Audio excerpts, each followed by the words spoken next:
জি, আসসালামু আলাইকুম কামরুজ্জামান ভাই। ওয়ালাইকুম আসসালাম। আমরা জানি যে এবছরের ডিসেম্বরে বিআরপি কার্ড যাদের আছে তাদের কার্ডের মেয়াদ শেষ হচ্ছে এবং ই ভিসা চালু হচ্ছে। তো ই ভিসা চালু হলে কিভাবে যারা এই বিআরপি কার্ডধারী আছেন তারা কিভাবে এটা আপডেট করবেন? ধন্যবাদ জাকির হোসেন কয়েস ভাই। এটা আসলে একটি ভেরি ক্রুশিয়াল কোশ্চেন এই মুহূর্তে। কারণ আমরা জানি যে বায়োমেট্রিক রেসিডেন্ট পারমিট কার্ড যেটা আছে এটা মূলত 31 ডিসেম্বর 2024 থেকে এটা আর এক্সিস্ট করবে না। তার মানে January 2025 থেকে no more biometric resident permit card. তখন মূলত ই ভিসায় চলে যেতে হবে। তো সেই সংক্রান্ত ব্যাপারে মূলত আমরা একটা আপডেট দিচ্ছি এবং ইতিমধ্যে কিন্তু এই সংক্রান্ত ব্যাপারে এই ই ভিসার অ্যাকাউন্ট খোলার ব্যাপারে কিন্তু অলরেডি ইমেল আসা শুরু হয়ে গেছে। তো আপনারা যারাই এই হোম অফিস থেকে ইমেল পাচ্ছেন তারা অবশ্যই আপনারা এই অ্যাকাউন্টটা খুলে ফেলবেন। এখন আসছি যে কোন কোন ডকুমেন্টগুলো মূলত রিপ্লেস করছে এই ই ভিসা অ্যাকাউন্ট। প্রথমে যে ডকুমেন্টটা আছে বায়োমেট্রিক রেসিডেন্ট পারমিট কার্ড, এটা আর মূলত এক্সিস্ট থাকবে না ফ্রম January 2025 থেকে। এরপরে বায়োমেট্রিক রেসিডেন্ট কার্ড বিআরসি যেটাকে বলা হয়, এটাও মূলত এটার কোনো এক্সিস্ট থাকবে না। তারপরে পাসপোর্ট ইন্ডোর্সমেন্ট, আমরা জানি পাসপোর্টে indefinite leave to remain in the UK কিংবা লিভ টু রিমেন, এই ধরনের যে ইন্ডোর্সমেন্টগুলো থাকে যেরকম indefinite leave to remain, leave to enter এবং ওয়েট ইঙ্ক যে স্টাম্পস আছে কিংবা ভিগনেট স্টিকার যে আছে in the passport such as entry clearances or visa vignettes, এগুলোও মূলত আর এক্সিস্ট করবে না। তো এই ডকুমেন্টগুলো মূলত কিভাবে রিপ্লেস হবে এবং ই ভিসা কীভাবে হবে সেই সংক্রান্ত ব্যাপারে এখন আমরা মূলত আলোচনা করব। প্রথম যেটা হচ্ছে যে যখন আপনাদের কাছে ইমেল আসবে তখন আপনারা মূলত সেই ইমেলের লিঙ্কে আপনারা যাবেন। যাওয়ার পরে মূলত একটা আপনাদেরকে ইউকেভি তারা কন্ট্যাক্ট করবে। কন্ট্যাক্ট করার পরে ইমেলে কিংবা বাই পোস্টে যেটাই হোক না কেন, তখন আপনাদেরকে একটা অ্যাকাউন্ট ক্রিয়েট করতে হবে এবং সেখানে কিছু ইনস্ট্রাকশন দেবে এবং সেই ইনস্ট্রাকশন অনুযায়ী আপনারা যদি আপনাদের পাসপোর্টের ডকুমেন্ট, বায়োমেট্রিক রেসিডেন্ট পারমিটের ডকুমেন্ট এগুলো দিলে পরে আপনাদের এই ই ভিসাটা মূলত ক্রিয়েট হয়ে যাবে এবং এইটার মাধ্যমে মূলত আপনাদের যে স্ট্যাটাস আছে এবং আপনাদের যে ভিসার যে টার্মস অ্যান্ড কন্ডিশন আছে সেগুলো মূলত ওই অ্যাকাউন্টের মাধ্যমে কিন্তু দেখা যাবে কিংবা এটা জানা যাবে।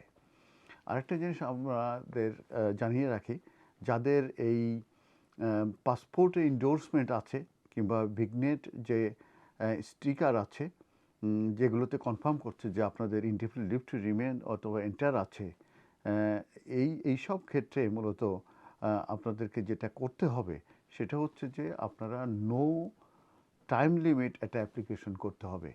সেই অ্যাপ্লিকেশনটা যখন সাকসেসফুল হওয়ার পরে যখন আপনারা বায়োমেট্রিক রেসিডেন্ট পারমিট যখন আপনাদের ইস্যু হবে তখনই কিন্তু আপনারা এই যে অ্যাকাউন্ট আছে ফর অ্যান ই ভিসা সেটা কিন্তু আপনারা ওপেন করতে পারবেন।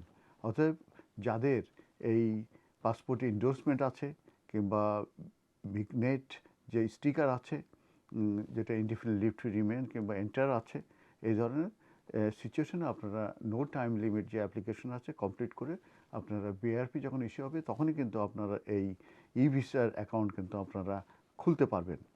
এছাড়াও বিআরসি যেটাকে বলা হয়, যারা বায়োমেট্রিক রেসিডেন্ট কার্ড মূলত এই ইএ দের জন্য এটা প্রযোজ্য, সেটা কিন্তু আর মূলত নো লঙ্গার ভ্যালিড। এখন প্রশ্ন আসছে যে কি কি সুবিধাগুলো পাওয়া যাবে এই ই ভিসার ক্ষেত্রে। এই ই ভিসা অ্যাকাউন্ট যদি আপনি খুলেন, এইটাতে মূলত আপনার ইমিগ্রেশন স্ট্যাটাস এখানে থাকবে, included time of your permission to stay in the UK এবং সেক্ষেত্রে আপনার কবে স্টে এক্সপায়ার করবে, right to work, right two rent, right to access public fund etcetera এখানে থাকবে। এবং সেই ক্ষেত্রে যে শেয়ার একটা information directly from year account থাকবে, সেই ক্ষেত্রে যেটা এমপ্লয়ার কিংবা ল্যান্ডলর্ড যখন আপনাকে চাকরি দেবে কিংবা আপনি কোনো বাসা ভাড়া নিতে যাবেন তখন কিন্তু এই শেয়ার কোডের মাধ্যমে কিন্তু তারা এটা কনফার্ম হবে এবং সেই ক্ষেত্রে কিন্তু আপনাকে শেয়ার কোডের মাধ্যমে আপনাকে কনফার্ম করবে যে আপনি এখানকার আপনি স্টে পারমিশন আছে কিংবা দেশের আপনার ইন্ডিপেন্ডেন্ট আছে, এবং তখনই কিন্তু তারা আপনার ইমিগ্রেশন স্ট্যাটাসটা কনফার্ম করবে এবং আপনাদেরকে কিন্তু ঘর ভাড়া এনভায়রনমেন্ট দেবে। আর এটা মূলত কোনো ওয়েট করার কোনো ব্যাপার না, এটা কুইকলি হবে। এবং এটা আপনাদের ফিজিক্যাল কোনো ডকুমেন্ট পাওয়ার দরকার নেই, এটা অ্যাকাউন্টে কিন্তু এটা কুইকলি পাওয়া যাবে। আর এটা কুইক এবং easier proof your status in the border, এইটাই মূলত বেনিফিট। তো আপনারা আপনাদের ইমেলের দিকে খেয়াল রাখবেন। আরেকটা জিনিস খেয়াল রাখবেন যে অনেক সময় আপনারা সলিসিটার ইউজ করেছেন এবং তাদের ইমেল ইউজ হয়েছে, তো আপনাদের সলিসিটারের কাছেও কিন্তু এই ইমেলটা যেতে পারে। তাহলে আপনার সলিসিটার সেই লিঙ্কটাও কিন্তু আপনাদের সঙ্গে শেয়ার করবে। তো একটা সমস্যা রয়ে গেছে যে ইমেলগুলো যদি করছে সেখানে কিন্তু কোন ক্লায়েন্টের জন্য ইমেলটা করা হচ্ছে এইটা কিন্তু থাকছে না, এটাই একটা কনফিউশন সৃষ্টি করছে।